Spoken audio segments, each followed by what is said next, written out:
तो प्रिकॉशन के लिए क्या क्या करना चाहिए, क्या उपाय है इसके? देखो, हीट वेव का जो मेन कारण है वो हमारे ना ग्लोबल वार्मिंग है। इस जो हमारी सेंचुरी में है कि बहुत ज़्यादा ट्रिगर करता है हीट वेव्स को। जो हमारी अर्थ का जो एटमॉस्फेयर है ग्लोबल वार्मिंग के कारण बहुत ज़्यादा बढ़ गया है। नॉर्मल जो हमारे बॉडी का जो टेम्परेचर है वो 97 डिग्री फ़ारेनहाइट से लेकर 98 तक रहता है, 9 तक। तो अगर हमारी बॉडी का टेम्परेचर एकदम से बढ़ी हुई गर्मी में बाहर जाता है ना, तो हमारे बहुत ज़्यादा चांसेस होते हैं कि हमारी बॉडी है ना, या तो उसको चक्कर आ जाएंगे और शरीर के ऊपर चकत्ते पड़ जाएंगे, जी में चला जाता है, उल्टी आ जाती है, रैसेज हो जाते हैं। तो इन चीज़ों को देख के लगता है कि हमारे अंदर हीट वेव के प्रभाव हैं।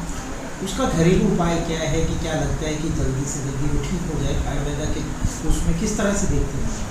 हीट वेव से बचने का सबसे मुख्य तो कोशिश ये करनी चाहिए कि हमें ना बुजुर्ग और हमारे बच्चे कम से कम बाहर निकलें, क्योंकि हेल्थ डिपार्टमेंट ने, स्कूलों ने भी हेल्थ एडवाइजरी हमारे बहुत सारे स्टेट्स के लिए और डिस्ट्रिक्ट के लिए जारी कर दिया है। तो इसका मुख्य बचाव सबसे यही कम से कम हो कि हमें ना धूप में बाहर निकलें। जो हमारा गर्मी का टाइम, ज़्यादा से ज़्यादा काम अपने ना सुबह 9 बजे से पहले निपटा लें, शाम को 7 बजे बाहर जाएँ।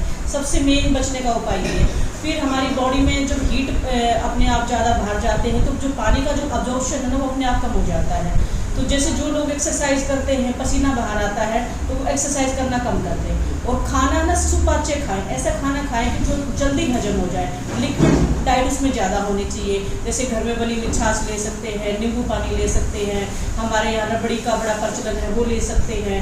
तो इन चीज़ों का वो, और सबसे मेन बात, जो लोग जिम वगैरह जाते हैं इसमें, तो हीट वेव उनको भी होने के ज़्यादा चांसेस होते हैं। ऐसा नहीं समझे कि हम बहुत ज़्यादा हेल्दी हैं, क्योंकि बहुत ज़्यादा प्रोटीन डाइट है ना, बॉडी के अंदर से है ना, हमारे जो पानी का जो अब्जॉर्प्शन है उसको सोख लेती है, तो बॉडी के अंदर ड्राइनेस पैदा हो जाती है।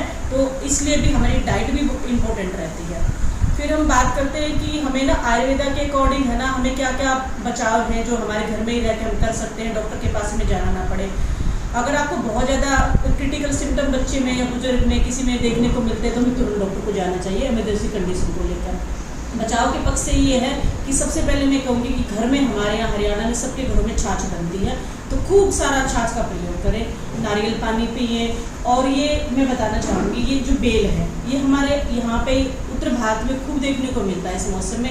बेल का शरबत, बेल को इसको पका हुआ थोड़ा छील के इसका गुद्दे को पानी में भिगो के छान के और उसमें पानी मिला के वो कर सकते हैं। जिन मरीजों को शुगर है वो इस चीज़ का ध्यान रखिए, इसमें खांड या जो मीठा है, मिश्री है, वो ना मिलाए, मधु भी ना मिलाए इसके अंदर। वो सिर्फ इसमें थोड़ा काला नमक और पुदीना डाल के ये करें। दूसरी बात होती है हमारे जौ का सत्तू, हमारे भुना हुआ जो जौ है उसमें 1 चम्मच पानी में घोल के उसको भी हम ले सकते हैं।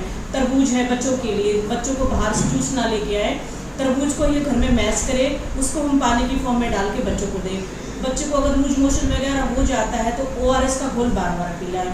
और अगर हमें कार्य के लिए हमें गर्मी में बाहर जाना पड़ता है तो हमें अपनी आँखों को जरूर कवर करके रखें चश्मे के साथ, सिर पर टोपी रखें और अपनी त्वचा पे कोशिश करें कि गीला जो कपड़ा है वो जरूर रखे जाए और घर से बाहर आते ही ना अपने चेहरे को जरूर